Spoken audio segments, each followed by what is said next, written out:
Hubungan keluarga antara Ashanty dan Krisdayanti semakin erat. Ia menyebut hal itu telah terjadi sejak lama sebelum hadirnya Atta Halilintar.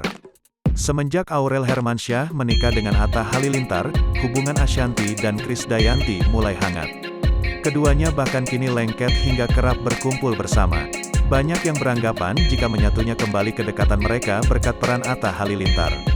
Ashanty pun akhirnya memberikan reaksi tak terduga. Ia menegaskan bahwa jauh sebelum kehadiran Atta, hubungannya dengan Krisdayanti baik-baik saja. Dari dulu itu sebenarnya kita udah dekat, ungkap Ashanty. Namun semua berubah menjadi lebih baik karena kini ada tempat nyaman untuk Ashanty dan Krisdayanti bertemu. Tapi semenjak Aurel nikah, Atta orang yang merangkul semuanya. Kita bisa dekat, dan ditambah ada cucu, udah berubah menjadi kebahagiaan, ucapnya. Dulu, keduanya kerap merasa sungkan untuk saling berkunjung ke rumah masing-masing.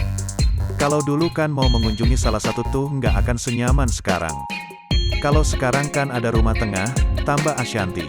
Istri Anang Hermansyah itu memang tak menampik. Atta juga memiliki peran dalam mendekatkan kembali hubungannya dengan Krisdayanti. Karena menurutnya, Atta adalah sosok yang mau merangkul semua orang.